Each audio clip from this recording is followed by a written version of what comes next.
Buenos días. Vamos a dar inicio a la audiencia que ha sido señalada por la Oficina Judicial en el legajo número 331 del año 2014, caratulado Esquilario Adrián Rodolfo, sobre defraudación especial en grado de partícipe primario. La audiencia ha sido señalada por esta Oficina Judicial para el día de la fecha, a las 11:30 horas. Damos comienzo informando que se encuentran presentes por el Ministerio Público Fiscal, la doctora Sandra González Aguada, y en calidad de patrocinante de la querellante, el doctor Henry Velasco. También se encuentra presente el imputado aquí de autos, el señor Esquilario Adrián Rodolfo. Señor Esquilario, yo le voy a preguntar si usted tiene un defensor asignado en esta causa. No, en mi carácter de abogado me voy a defender a mí mismo.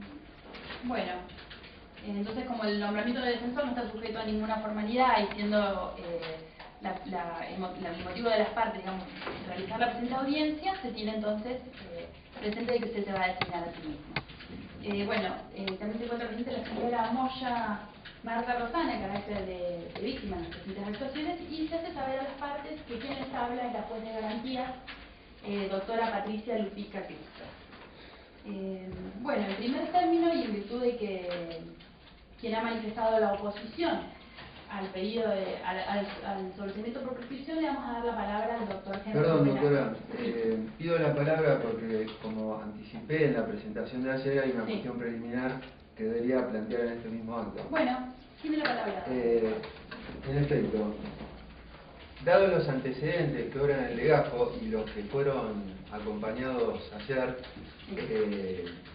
esta parte se va a oponer a la intervención del doctor Velasco en la audiencia por los siguientes fundamentos.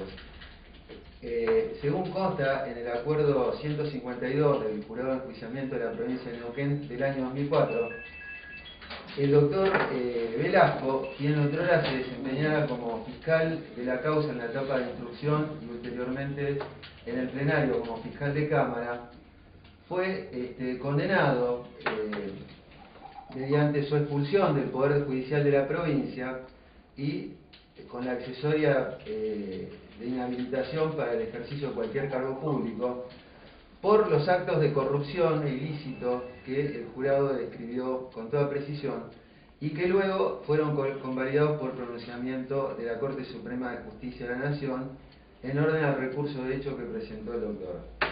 Dentro de esos actos, particular relevancia merece la flagrante violación al principio de inocencia que el doctor propició, no solamente con las públicas humillaciones de las que me hizo objeto y por las cuales fue condenado, sino particularmente por los chantajes que con carácter reiterado, digo chantajes no en el sentido técnico jurídico penal de la palabra, sino en el mismo sentido que lo empleó el jurado, que hizo hacia los testigos. En dos cargos por los que fue condenado, utilizó esos medios de comisión para presionar a los jueces que intervenían en el caso para que dicten una condena penal, además de la violación del derecho al honor, por la cual también fue condenado. Además de haberle faltado el respeto, como el mismo pronunciamiento lo expresa, a todas las autoridades judiciales de la provincia, al mismo jurado de enjuiciamiento que lo destituyó.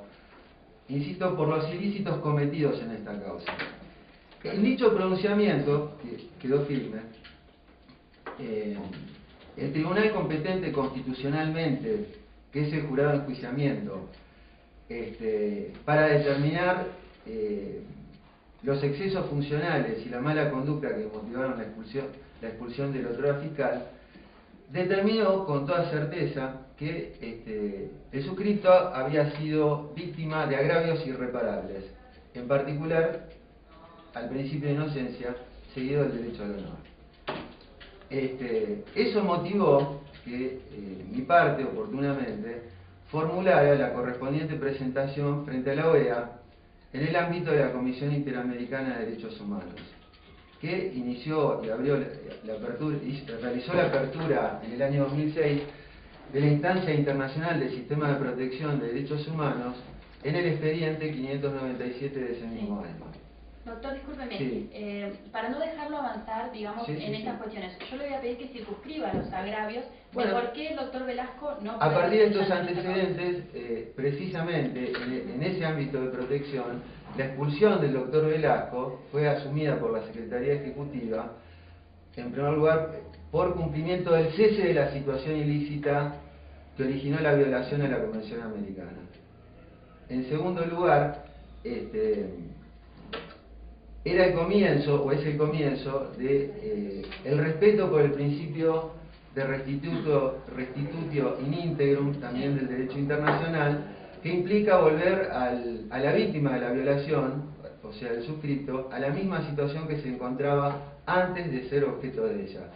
Y en tercer lugar, implica el comienzo, ¿no es cierto?, una vez establecido por el jurado de enjuiciamiento y convalidado por la Corte Suprema de Justicia de la Nación, el veredicto que ciñe las violaciones a mis derechos fundamentales de las que fui objeto, implica el comienzo, ¿no es cierto?, de la garantía de no repetición.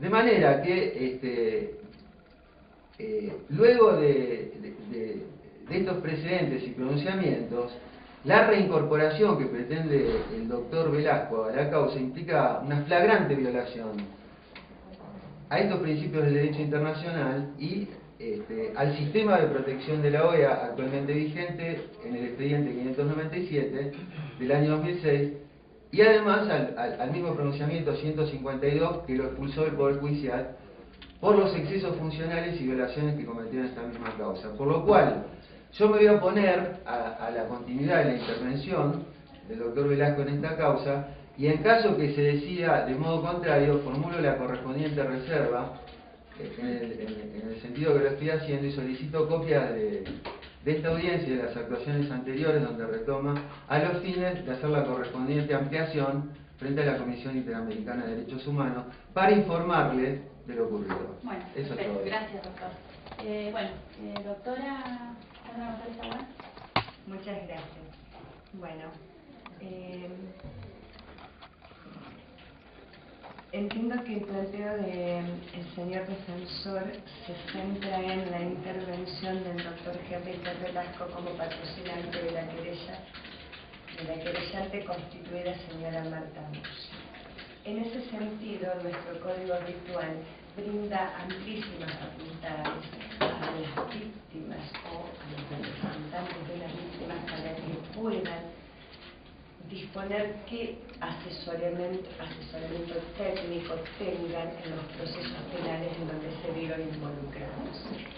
Esto es una continuidad de la tutela judicial efectiva que tiene la víctima, que está consagrada en tratados internacionales y receptada por nuestra Constitución Nacional mediante el artículo 75, inciso 22, por lo cual entiendo que resultando el doctor Henry, el abogado elegido, quien le tiene confianza, la señora Marta Moya, en su carácter de querellante constituida hace varios años en este proceso, creo que esto me parece que es más una enemistad. Yo no puedo probar lo que ha dicho el señor defensor, porque primero no hemos podido tomar vista de la documental que dice que acompañó en el día de ayer. Al menos esta parte no fue notificada ni del escrito ni de la documentación de mañana, ni la ha tenido vista, ni tampoco todo este deportivo que habla de las presentaciones, no le constan a esta parte, pero me hacen presumir por lo que dice que es más una amistad entre ambas personas que no tienen nada que ver y que no pueden recaer en quien tiene, vuelvo a reiterar, en calidad de víctima en este proceso y a quien el Estado le da amplísimas facultades para elegir quién quiere conocer. Por lo que entiendo que no le va a hacer seguro. Sí, muy breve la cuestión.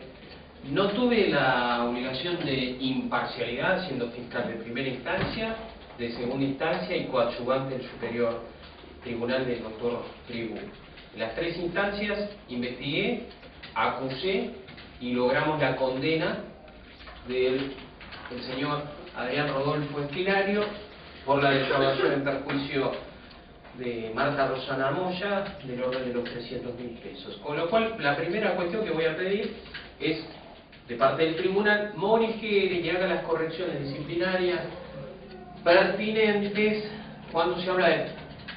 es muy fácil o muy rápido para calificar, y esto no es una defensa particular, el hecho de mi destitución es de público y notorio, fue por mala conducta y fue por dar una conferencia de prensa en varias oportunidades.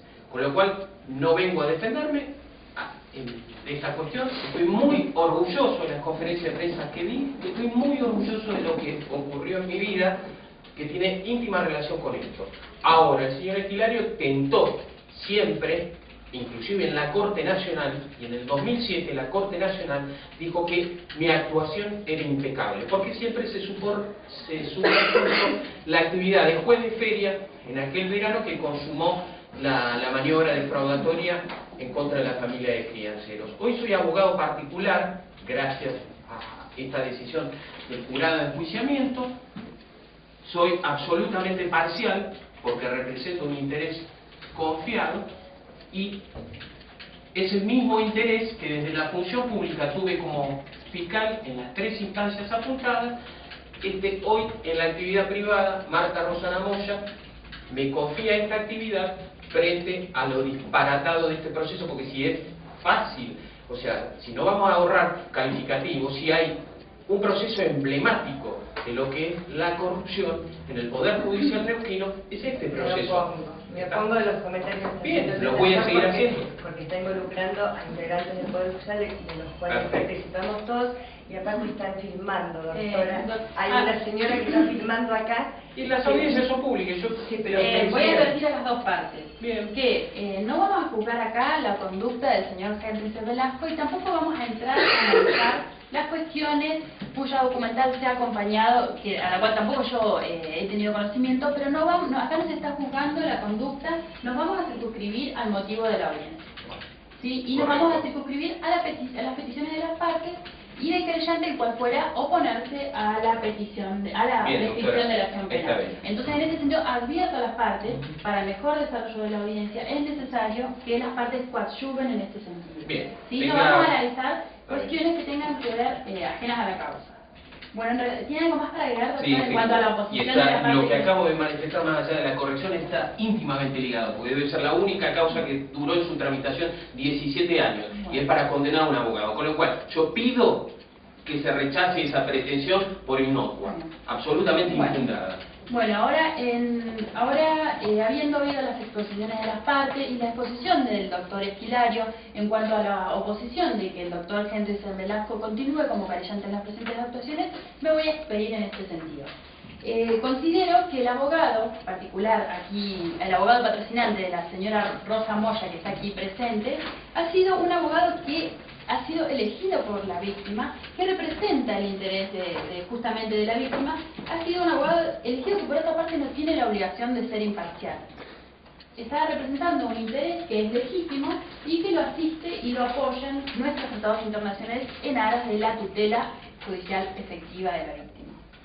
Por otra parte, considero, y es del caso señalar, que la Constitución en parte querellante lo ha sido en la etapa procesal oportuna. ¿Esto qué significa? Por los principios que rigen en la materia de preclusión y de progresividad procesal, habiendo cosa jugada en lo mismo, yo no me voy a entrar a analizar la Constitución de parte querellante porque considero que es una cuestión que ya ha precluido. Usted, teniendo la posibilidad de hacerlo en su momento, no lo ha planteado, entonces considero que ya es una cuestión que además ha adquirido el carácter de cosa juzgada. Y, además de ello, que realmente no advierto un perjuicio para la parte, ¿sí? El hecho de que el doctor haya sido expulsado del Poder Judicial y cuestiones que se me informan aquí en la audiencia por parte de usted, doctor, esto no es ningún obstáculo ni ningún impedimento para que él continúe constituyendo, digamos, el ejercicio de la querella en carácter de abogado representante de la señora Moya. Así que esta es mi resolución, se tiene presente la reserva que ha hecho usted de impugnar mi resolución, pero voy a fallar así por estos fundamentos y vamos a continuar con el desarrollo de la audiencia, dándole en primer término la palabra a la parte querellante, quien es que se ha opuesto, digamos, a la petición a la prescripción por la doctor, tiene la palabra. Sí.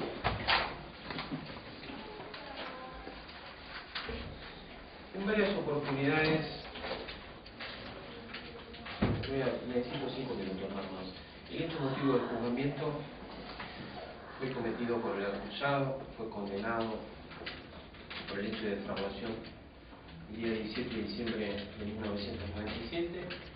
El acusado se apropió de una suma cercana a los 300.000 pesos perteneciente a una indemnización impuesta en un juicio civil en la quinta circunscripción judicial. Disculpe que por me tal pregunte. circunstancia, Están firmando, yo quiero saber si la persona que está firmando es de un medio periodístico, porque usted tiene a su alcance el video, doctor, y bien, es de un celular particular. es de mi celular. Es de la audiencia no, no lo pública. sabía. Ah, bien.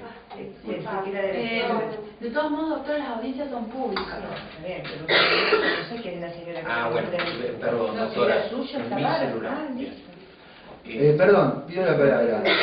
Insisto con que en el acuerdo 152 que usted tiene a la vista, el doctor Velasco fue condenado como fiscal en esta misma causa por el ejercicio abusivo, no, pero atento a la intervención de la doctora Taboada. Discúlpeme, doctor. Estaba en uso de la palabra al doctor. Ya le doy. Guárdeme un momentito, doctor. Sí. Perdón, doctor. Sí, ¿Quiero referir? Claro, Aguárdame un mirar- minutito que vamos a hacerle lugar a la intervención. Doctor. Claro, el doctor Velasco ya fue condenado por un ejercicio abusivo de la función que cumplió con los medios, haciendo públicas noticias y demás.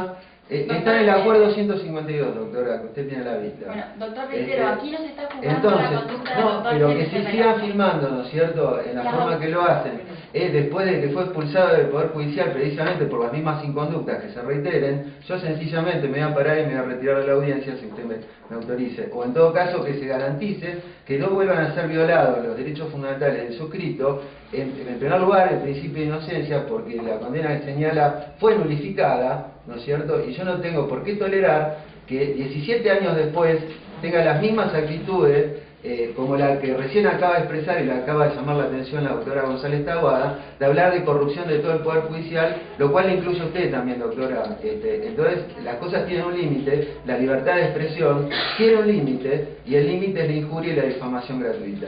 Y que se siga actuando de este modo, yo no tengo por qué soportarlo, salvo que usted me aperciba bajo apercibimiento de detención si es que me retiro de la audiencia. Doctor, las audiencias son públicas. Esto forma parte del sistema republicano de gobierno y de la instauración de nuestro nuevo Código Procesal. No, pero me parece Las que lo que no se audiencias son entendió, doctora... Si me permite dejar de hablar, doctor. Sí. Las audiencias son públicas, tienen derecho, así como están acá, a sacar fotos, de filmar, salvo que por alguna oposición específica... sí.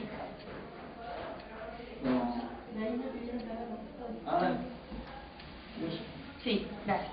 Salvo que exista algún interés de por algún delito contra la integridad sexual y que haya una víctima que sea menor de edad, que no es el caso que nos ocupa, las audiencias son públicas, doctor. Así que, si ella está filmando con un celular, o sea, las audiencias son públicas y eso forma parte del sistema republicano de gobierno nacional. Claro, pero en este caso hay un pronunciamiento en el cual el ejercicio de la publicidad ya está determinado que ocasionó perjuicios irreparables y motivó la expulsión del mismo personaje del Poder Judicial por esos ilícitos. Entonces, que vuelva a presentarse y actuar del mismo modo indebido, ¿no es cierto?, después de ese pronunciamiento firme, me parece que se acerveja de lo que decidió el Tribunal de Enjuiciamiento de la provincia, ¿no? Ya está. Entonces yo me opongo a la publicidad de la audiencia, porque ya hay antecedentes de que la excesiva publicidad fue utilizada para presionar a los jueces para obtener indebidamente una condena. Son dos cargos por los que fue condenado, establecido por el jurado de enjuiciamiento y convalidado por la Corte. ¿Qué más tengo que probar? Bueno, no al lugar a la oposición, las audiencias, reitero, son públicas. Se tiene presente lo manifestado y le asisto a usted, doctor, la vía recursiva pertinente. Gracias. Sí, doctor. Un Continúe, por único favor. pedido. Sí. Yo quiero 5 minutos no ser interrumpido. Pido que haga uso de todas las facultades ordenatorias y disciplinarias. Señora jueza,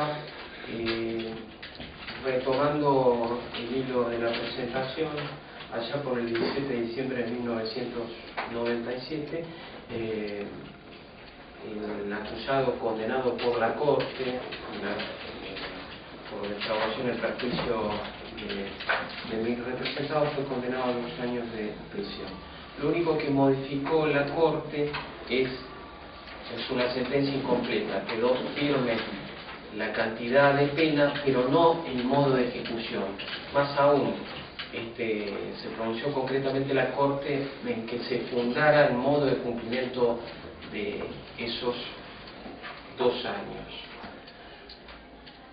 Eso aconteció en el 2007. El juicio oral lo protagonizamos en el 2001 y en 1997 comenzamos la investigación.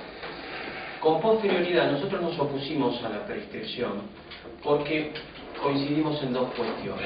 Esta generalización, en ningún momento digo de que el Poder Judicial neuquino sea un grupo corrupto, ni mucho menos, sino que digo que gracias a las articulaciones, que en este caso, todas las articulaciones inoficiosas que con meridiana claridad las describió el otrora fiscal Héctor Trova en no menos de 4 dictámenes que corren en los cuerpos 14, 15 y 16, entre el año 2001 y 2007 se puede acreditar que literalmente este expediente no tuvo la tramitación adecuada. Esto es, se cajoneó, se guardó en algún despacho, no se pasó a despacho para que los jueces resuelvan.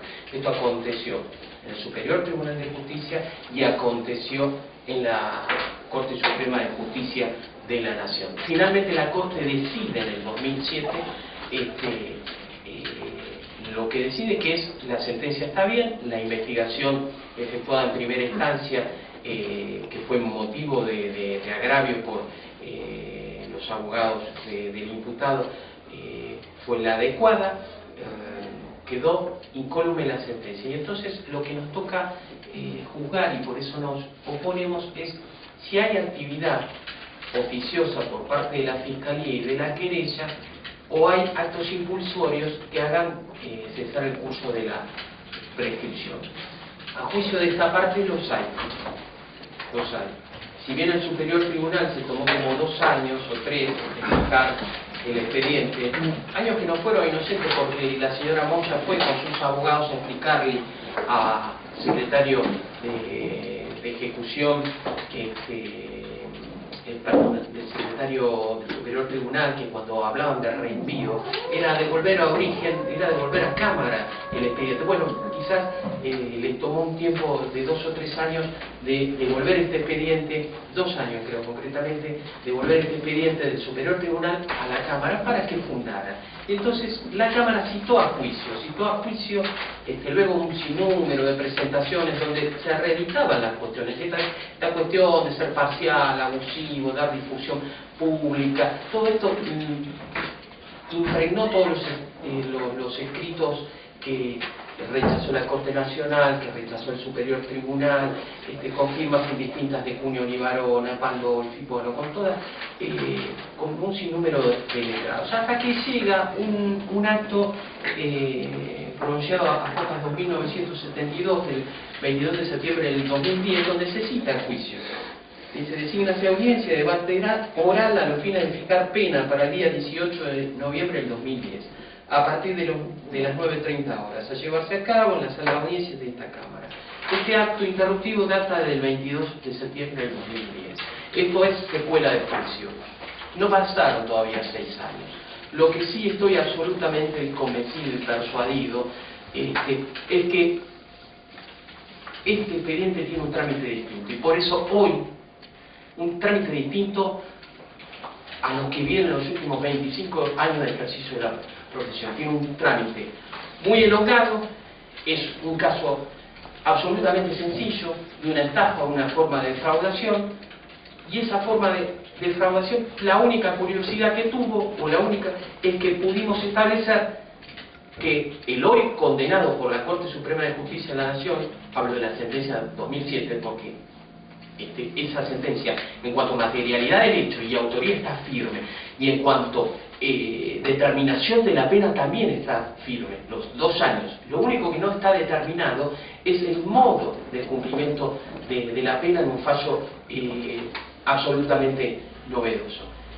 La única característica distinta al resto de los procesos es que al juez que le tocaba investigar en diciembre de 1997 pude acreditar como fiscal que se comunicaba prolíficamente por teléfono con el imputado, mientras estábamos liderando la investigación. Y eso fue motivo, y está en el expediente y está en el primer cuerpo. ¿Qué otra cuestión más de distinta? Impregnaron todo este expediente de articulaciones. presentadas en el Superior Tribunal cuando tenían que ser en origen. Sin embargo, el Superior Tribunal se abocaba a tratarlas, ergo prescripciones, recusaciones a Patti, porque ningún fiscal le venía bien al doctor Esquilario. Entonces, sinceramente, ¿a qué conclusión llega esta parte? ¿A qué conclusión llega la familia Moya? A la misma conclusión que tuvo don Marcos Moya, el papá de ella, cuando ella era menor y se apropiaron del dinero, de la indemnización. Don Marcos Moya vino y me dijo: doctor, arregle esta cuestión, porque yo le voy a cortar la panza de lado a lado si no Esquilario y si no devuelve el dinero. Yo que le dije, confíe en la justicia. Y hoy por hoy, ¿qué podemos decirle a la familia Moya? ¿Confíe en la justicia? 17 años de proceso para una simple estafa y simplemente lo único de distinto que tiene es que la cometió un abogado, que en ese momento era vicepresidente de un colegio chiquito de abogados de Chopalán. Con lo cual, ¿qué es lo que venimos a manifestar? Venimos a manifestar la oposición a la prescripción. ¿Qué es lo que venimos a decir? No podemos desgarrar las vestiduras en los altares de las libertades públicas conculcadas, pero por favor, la Comisión Interamericana de Derechos Humanos jamás declaró admisible ninguna denuncia. Lo que sin duda va a declarar admisible en este caso particular y concreto es el derecho a la tutela judicial efectiva que sí tuvo esta familia vulnerado desde el principio del proceso, porque de las personas que se peticionaban imparcialidad, ser tercero imparcial, que hagan su labor, tenían cajoneado literalmente el expediente y me tocó a mí ser el fiscal de esta causa. Con lo cual, lo único que venimos a decir es, no queremos que prescriba la causa. Si citaron a juicio en el 2010, estamos en el 2014, ¿qué es lo que estamos esperando? ¿Qué es lo que estamos esperando? Peregrinaron por justicia permanentemente. Entonces, realmente, lo declamativo, el lloriqueo, realmente es absolutamente las palabras de un condenado por estafa que simplemente ha sido muy exitoso en la defensa, porque hoy por hoy la Corte dijo que esta persona está condenada. Simplemente volví a escapar este expediente para fijar el modo de cumplimiento de la condena. Por eso expresamos nuestra oposición al cierre de esta causa. Es todo. Gracias. Estoy bien, tu madre. Gracias.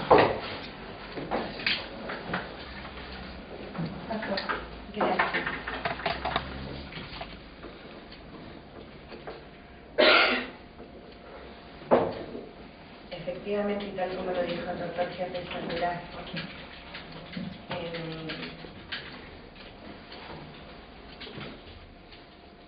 agosto del año 2006, la Suprema Corte de Justicia de nuestra Nación dijo que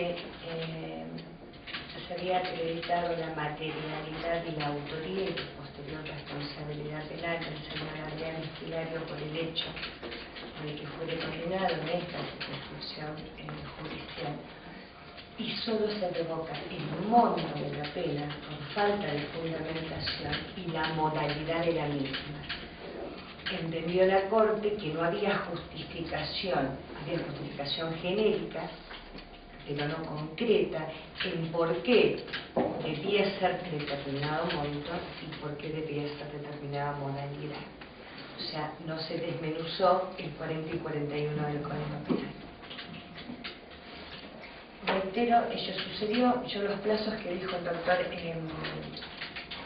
Germán Carrero son esos, es un hecho del año 97, es condenado en el año 2001, y el acto introductivo, a entender, conforme lo dice el 67 de esta parte, la Corte dice que el 8 de agosto del 2006 declara procedente el extraordinario y dice baja al Tribunal Superior de Justicia que se pronuncia 2 años después, menos de 2 años después, del 8 de agosto del 2006 al 3 de noviembre del 2008. El 3 de noviembre del 2008, el Tribunal Superior de Justicia hace lugar parcialmente y reenvía a esta circunscripción para que se fije audiencia de pena y audiencia de modalidad. 3 de noviembre del 2008. Disculpe, antes de que se me vaya una duda que tengo para las partes acusadoras. El doctor Ceres Velasco dice que o sea, solamente se revoca el modo de cumplimiento. Y usted acá hace referencia al monto y al modo de cumplimiento. ¿Esto me lo podrá precisar las partes? Yo se lo puedo decir a hoja 2007-71. Porque hay, digamos, una... Puedo leer, si usted quiere, la resolución del Tribunal Superior, en donde dice eso. Sí. Perfecto. Dice exactamente, al ser eso así y al haber pasado en la autoridad de cosa juzgada, la autoría y responsabilidad del esquilario en el hecho por el cual seré condenado, entre paréntesis, en tanto solo resultó revocado el fundamento del monto y la modalidad de su sanción. ¿Está bien, doctora? En tanto vuelta, 2271 vuelta. Sí, lo estoy viendo. Perfecto. En lo que concierne a la falta de fundamentación. Sí. Del Revocando. monto y ejecución. Sí, Por eso revocando el fundamento del monto. Y el monto eso de es lo que ejecución. revoca el monto. Que no era lo que no era he dicho. solo el monto, sino el modo y... No, yo me equivoqué. Y el monto, está bien. Gracias. No, pero está clara esta Monto parte. y modo. Discúlpeme, doctora, ahora sí puede continuar. Que eso era importante. Me parece Eso que era importante. Dije 3 de noviembre del 2008. Efectivamente, y creo que ese 3 de noviembre del 2008 es el último acto que se puede tener por interruptivo porque hay una conducta clara de persecución a quien viene sometido a proceso por parte del Estado.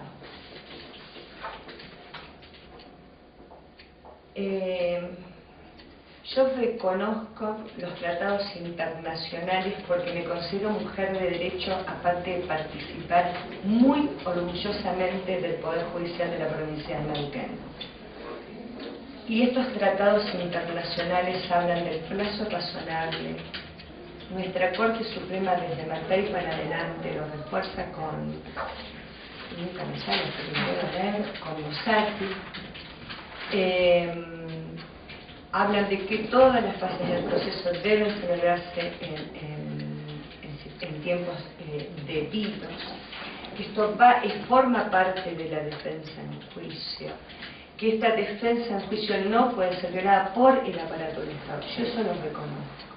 Pero también reconozco, señora juez, y que también tiene reclamo constitucional la tutela judicial efectiva. El doctor Esquilario tenía derecho a que en plazo razonable el Estado le diera respuesta y no lo tuviera en estado de incertidumbre durante 17 años. La señora Moya también tenía derecho a que el Estado le dé respuesta. Lo que manifiestan los dos colegas, que deben tener claridad porque han intervenido desde un inicio, yo personalmente no lo desconozco.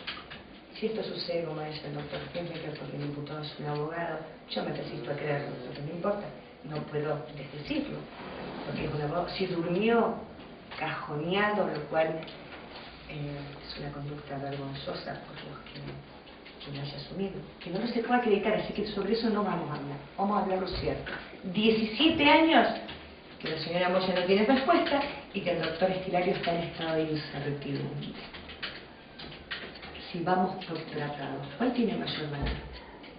¿El del imputado o el de la víctima?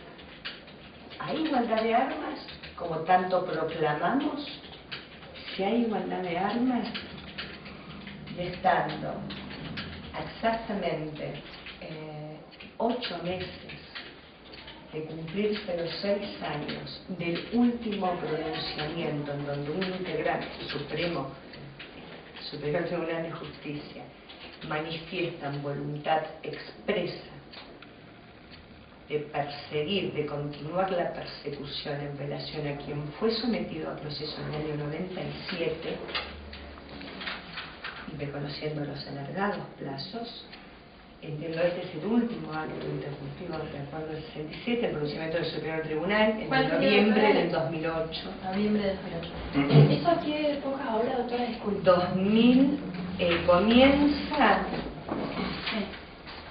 2769, doctora, puede ser. Sí, bueno, el último numerito que falta, pero 2769. Ese acuerdo 35, si le sirve, el Superior Tribunal. en donde se reenvía a la Cámara para que fije pena, resultando este el último acto interruptivo y no habiendo transcurrido el máximo de la pena por el delito por el cual fue sometido a proceso el doctor Esquilaria y en definitiva condenado, entiendo que no debe hacerse lugar a la prescripción de la acción oficiosamente corrida en vista por la entonces Cámara de la ciudad de Zapata. Nada más, muchas gracias. Bueno, gracias.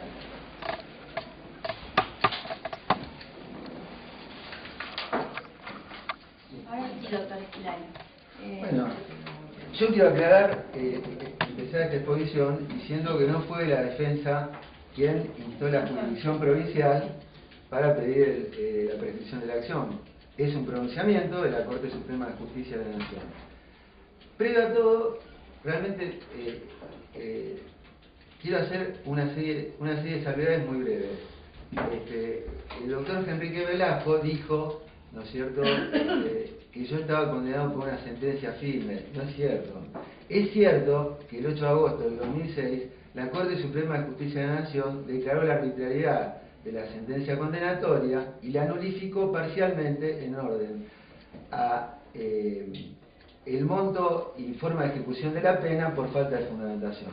Pero también es cierto que actualmente se encuentra en trámite el expediente 135 del Superior Tribunal de Justicia, en el cual, con posterioridad al pronunciamiento de la Corte, se planteó la nulidad de todo el proceso por los motivos que constan en la causa y que en el... Discúlpeme, doctor, ¿sí? en el cual, con posterioridad del pronunciamiento de la Corte se planteó la nulidad de todo el proceso, sí, por los motivos que constan en la causa, ¿cierto? Sí. Y que se encuentran pendientes del recurso de casación que en la resolución interlocutoria 101 del 2013 el Tribunal Superior de Justicia suspendió a los fines de la prescripción. Aclarado ello, quiero hacer una segunda aclaración. La distinguida fiscal que hoy nos acompaña, la doctora González Taboada, al evacuar la vista que le fue corrida, dictaminó en sentido completamente contrario al que expone en esta audiencia. De modo que, habiendo dos dictámenes contradictorios, voy a proponer la nulidad del segundo, que es el que acaba de realizar. Y en tercer lugar, va a ser breve, quiero hacer una sola salvedad. Como dije al principio, no fuimos nosotros quienes pedimos en sede provincial se declare la prescripción de la acción. Fue la misma Corte Suprema de Justicia que no lo pidió, sino sencillamente lo resolvió en el pronunciamiento del 26 de marzo del 2013, en el pronunciamiento que echa por tierra la nueva versión que nos da la distinguida fiscal, en cuanto señala como secuela del juicio el acuerdo 35 por el cual se pretendió realizar el juicio de imposición de pena. Contrariamente a ello, la Corte Suprema, en el pronunciamiento del 26 de marzo del 2006, que es el que origina esta audiencia, invoca la ley 25990, que, como todos sabemos, derogó la teoría de la secuela del juicio, estableciendo motivos, o mejor dicho, causales, exclusivas y excluyentes de interrupción de prescripción de la acción penal. La propia Corte cita como última causal de interrupción la sentencia que ella misma nulificó del 16 de abril del 2001. 16 de abril del 2001. Es la propia Corte quien invoca tanto el régimen normativo aplicable, la ley 25990, como el último acto de interrupción de la acción penal. Así lo hizo saber en el pronunciamiento y se lo notificó al Tribunal Superior de Justicia, que dio las actuaciones acá. Obviamente, en función del artículo 65, ¿no es cierto? Perdón, 67, inciso E, siendo el último acto de interrupción y prescribiendo la acción por el máximo de la figura del artículo 172, que son 2 años, la acción penal se prescribió de pleno derecho el día 17 de abril del año 2001 sería 2007. ¿No es cierto? Sí. Exactamente. Bueno, Eso en primer lugar. La misma Corte hace notar, siguiendo una doctrina que es inveterada, que la prescripción penal es de orden público y debe ser declarada de oficio. Así se lo hizo saber a la justicia local en el mismo pronunciamiento. En tercer lugar, la instancia recursiva se inicia en el año 2001. No es cierto que el proceso se haya dilatado ni haya estado cajoneado, como afirmó el ex fiscal destituido de la causa, inhabilitado. No es verdad. Lo que ocurrió fue que los propios improperios y actos ilícitos, los actos de corrupción, las presiones a los jueces para obtener una condena indebida, el chantajeo de testigos y las conductas mediáticas que violaron el principio de inocencia y el derecho al honor del suscrito, motivaron las defensas correspondientes. En ese orden, ¿no es cierto?, según tiene establecida la justicia internacional, tanto la Corte Europea de Derechos Humanos con sede en Estrasburgo, como la misma Corte Interamericana de Justicia, de la que nosotros dependemos, uno de los criterios elementales que debe tenerse en cuenta para ver si se afecta la garantía de plazo razonable del artículo 8 de la misma convención, es la conducta asumida por el imputado. La conducta asumida por esta parte, como lo acaba de reconocer en la audiencia, fue una defensa exitosa. Todos los recursos planteados, tanto en sede civil, el primer recurso que falló el Tribunal Superior de Justicia, que anuló la sentencia civil por violación de garantías y otras cuestiones, como el recurso extraordinario, el primer recurso extraordinario fue fallado favorablemente por la Corte, que declaró la nulidad parcial de la sentencia. Esta segunda presentación, que es la que origina este segundo recurso extraordinario, que es el que origina esta audiencia, también el 26 de marzo del año pasado, fue fallado por la Corte en sentido favorable a la prescripción. De manera, no se trató de meras cuestiones dilatorias. Lo que dilató el proceso fueron las inconductas del ex fiscal destituido.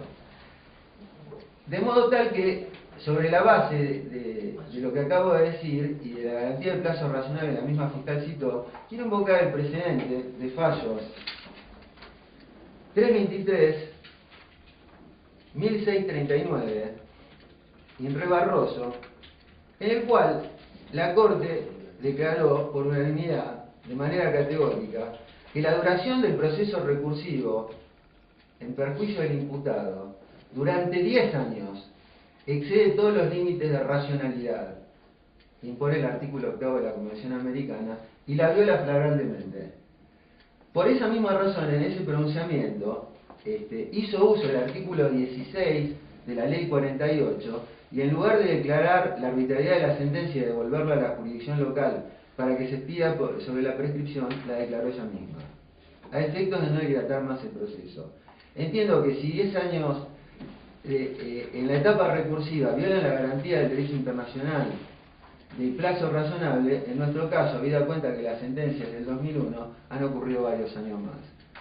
Por lo cual, yo no voy a pedir que se haga lugar a la prescripción, porque no lo he solicitado en esta esfera con anterioridad. Voy a pedir se respete y se resuelva razonablemente el pronunciamiento de Corte del 26 de marzo del año 2013. Nada más, su señoría. ¿Fecha esto, doctor? Respecto al pronunciamiento de Corte del 26 de marzo del año 2013, que es el que deriva, si me equivoqué en la fecha, el que deriva las actuaciones a sede local para que se resuelva la prescripción.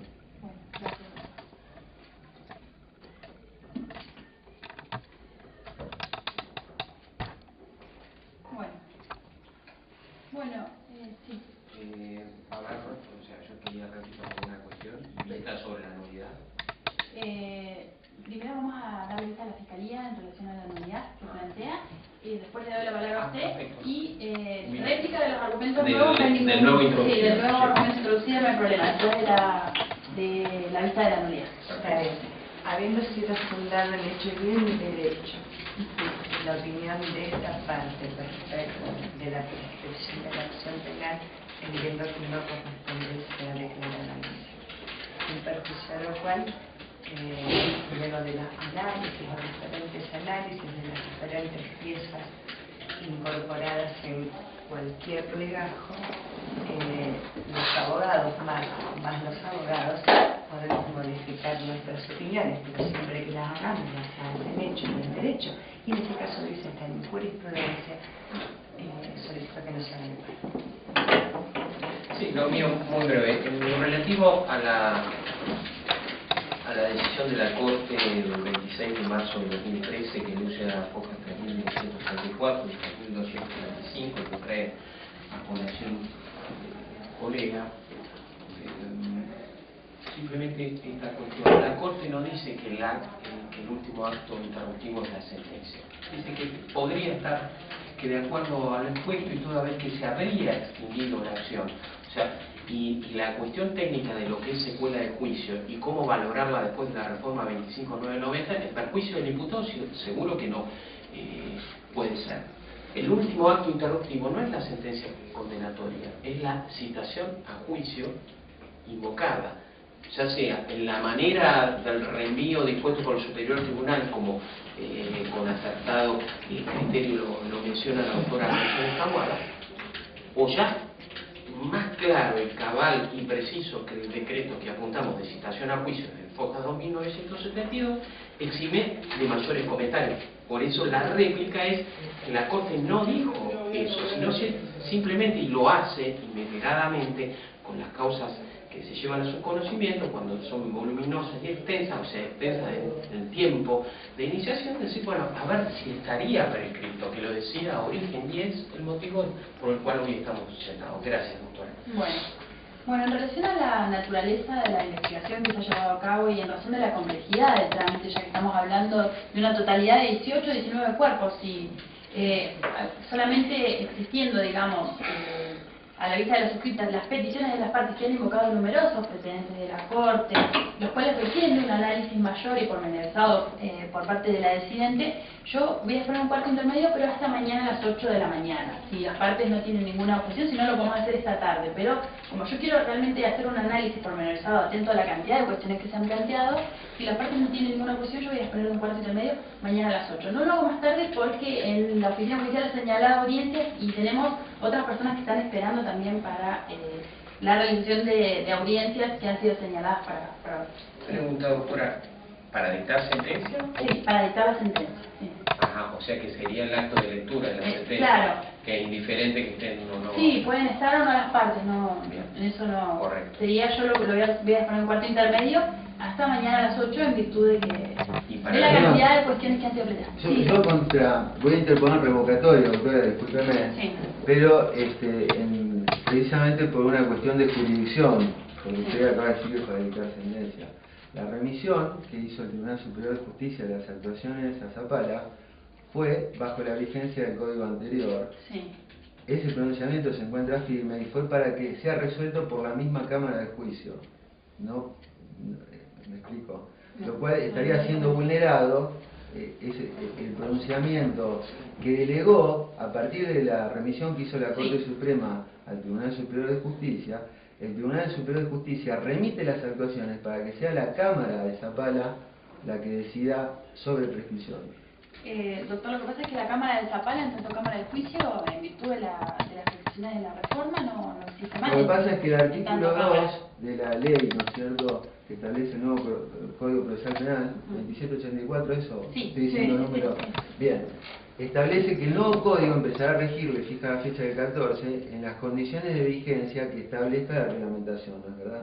Sí. Ahora bien, habiendo un pronunciamiento firme del Tribunal Superior de Justicia que le asigna competencia a la misma Cámara de Juicio, ¿no es cierto?, y que quedó firme con anterioridad a la entrada en vigencia, y no estando el reglamento, ¿no es cierto?, dictado en cuanto a la cuestión temporal, las excepciones de esta cuestión temporal, ¿no es cierto?, entiendo que el pronunciamiento del Tribunal Superior de Justicia debe cumplirse a rajatabla, lo contrario implica violar la jurisdicción. O sea que entiendo que al estar decidido por el Tribunal Superior de Justicia, que es la Cámara de Juicio de Zapala, la que debe emitir el pronunciamiento, el que haga usted, doctor, entiendo sería insanablemente nulo. Doctor, ¿me corre el traslado? Sí, a la Fiscalía primero, doctor, discúlpeme, así. La atención a que se ha dictado el reglamento que menciona el artículo 2 del código, el nuevo Código de Procedimiento, la ley 2784, en donde le da facultades a su señoría para que se pronuncie respecto de este planteo en particular. popular, fijando competencias, facultades, ejecutar las reglamentaciones, ¿no? Viendo que no corresponde, aparte es notoriamente absurdo el planteo que está haciendo el doctor Esquilario cada vez que está entendiendo que debería pronunciarse un organismo que no existe por ley, a partir de determinada fecha, posterior a la fecha. Gracias. Muy breve. Para mí no es novedoso este tipo de articulaciones, pero hay una cuestión procesal y otra legal. Legal, reglamentaria, la que manifiesta la doctora González Taboada.